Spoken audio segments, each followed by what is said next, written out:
देखो अब यीशु क्या कहता है, कैसे बोझ देना है उसे।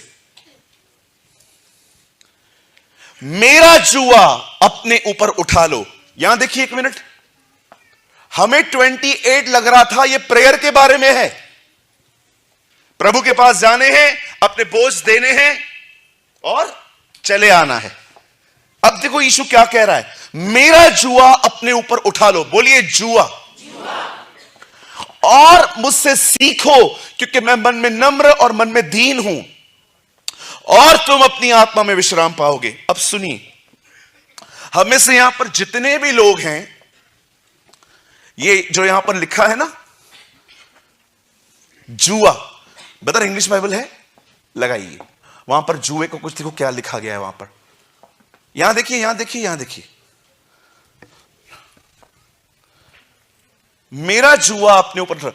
Take my yoke, YOKE, yoke. बोलिए यॉक। भैया आप हिंदी में चले जाइए। अब सुनिए, यहां पर देखिए, हम यहां पर जितने भी लोग बैठे हैं, हम सब शहरों में पैदा हुए हैं, एसी अस्पतालों में पैदा हुए हैं। हमें से बहुत सारे जो लोग हैं वो विलेज कल्चर के बारे में बहुत कम जानते हैं कि एक्चुअली विलेज कैसे होती है। मैंने आजमगढ़ में सेवा की, बनारस में सेवा की, वाराणसी में सेवा की, मैंने छत्तीसगढ़ के बहुत सारे गांवों में सेवा की, और जानते हो मोस्ट ऑफ टाइम यहां पर ऐसे बने बनाए हुए घर नहीं होते हैं, टेंट लगते हैं, वो भी खेतों में। और जब मीटिंग पूरी हो जाती है टेंट उखाड़ा जाता है और वापस खेत हो जाता है। अब मैं आपको बताना चाहता हूं, आप में से यहां पर बहुत से लोग हैं जो एक्चुअली, बहुत लोग विलेज कल्चर के बारे में नहीं जानते हैं। विलेज में होता क्या है आप जानते हो? एक खेत में क्या होता है, एक खेत है, उसको लिया गया है, अब उसे खेत बनाना है, और जानते हो उसके ऊपर बहुत मेहनत करनी पड़ती है। तब लोग क्या करते हैं, शहरों से लेके जानवर लेके आते हैं और जानवरों को वो लोग वहां पर यूज करते हैं। अब देखो एक जानवर यूज होता है यहां पर, बता एक फ्लायर दिया था मैंने, वो लगाइए यहां पर। यहां देखिए, आप देख रहे हो यहां पर दो काऊ हैं। आप जानते हो इनके बीच में जो लकड़ी है, इसे क्या कहा जाता है? यॉक। इसे कहते हैं जुआ। और जानते हो इस जुए के कारण ही ये दोनों आराम में है, क्योंकि अगर ये जुआ एक पे रख दीजिए तो उसको जरूरत से ज्यादा रगड़ना पड़ेगा बेचारे को। लेकिन एक जुआ अब इस तरफ तू उठा ले, एक तरफ मैं उठा लेता हूं, और बीच में एक लकड़ी होती है क्रूस की तरह, उसके नीचे एक लोहा रहता है, लोहे के नीचे सलिया रहता है।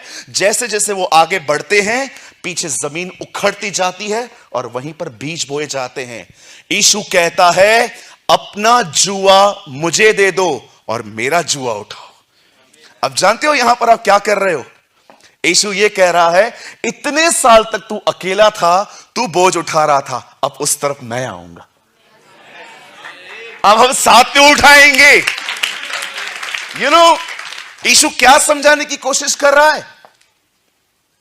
वो कह रहा है तू इतने साल तक खुद सब कुछ उठा के चल रहा था, तू कब मुझसे शेयर करेगा?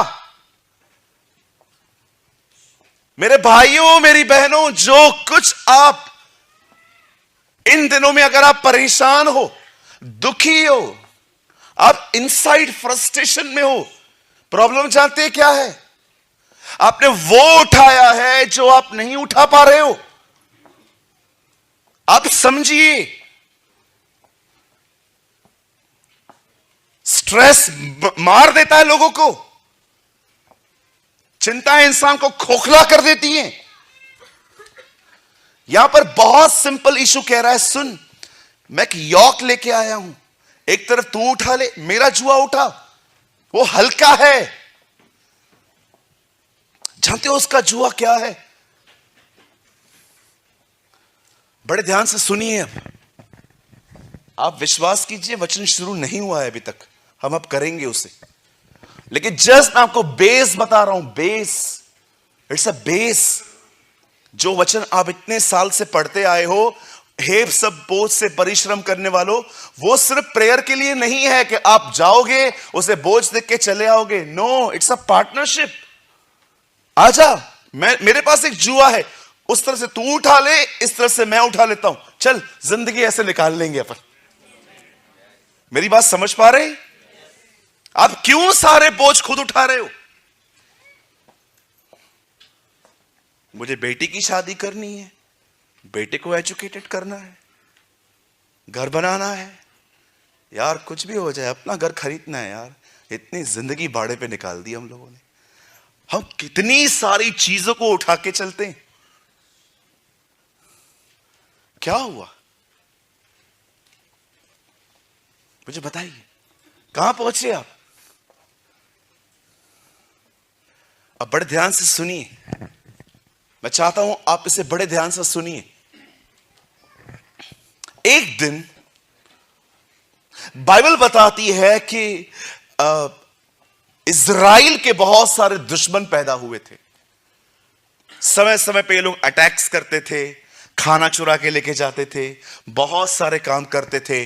उन दिनों में बाइबल बताती है परमेश्वर को इज़राइल के लोगों ने पुकारा और शमूएल को वो लोग कहते हैं वी वांट किंग, हम एक राजा चाहिए जो हमारे लिए लड़े, हम थक चुके हैं इन बातों से।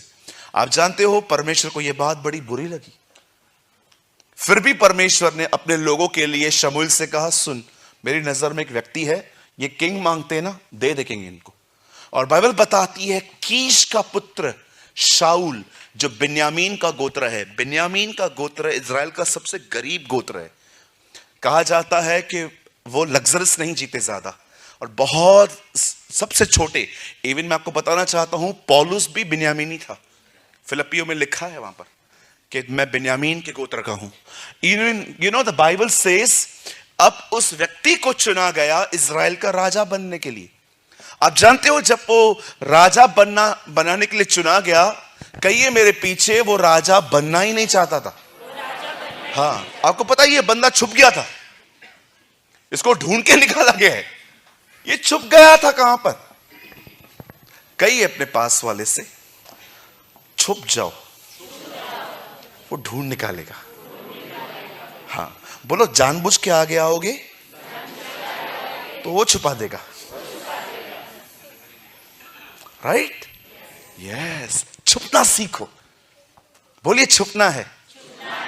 जब सैमुअल यिशै के घर पे गया इवेंट को लेकर, ओ मुझे प्रभु ने कहा है आपके घर पे एक लड़का है, वो इज़राइल का राजा बनेगा। हाँ ये देखो मेरे सारे लड़के, सबको देख लिया। प्रभु ने कहा इल्ल, कोई नहीं है इनमें से। तब वो उसे पूछता है कोई और है? जानते हो क्या बोलता है? हाँ एक है जो छोटा है। क्या है? ओ, छोटा है। मुझे तो लगा वो चुना ही नहीं जा सकता, इसलिए बुलाया भी नहीं। वो छोटा है वो। और परमेश्वर कहता है जा उससे मिल। और जैसे ही वो दाऊद के सामने जाता है, परमेश्वर कहता है yes he is the one, यही वो लड़का है। मेरे भाइयों मेरी बहनों, लर्न टू हाइड, छुपना सीखो।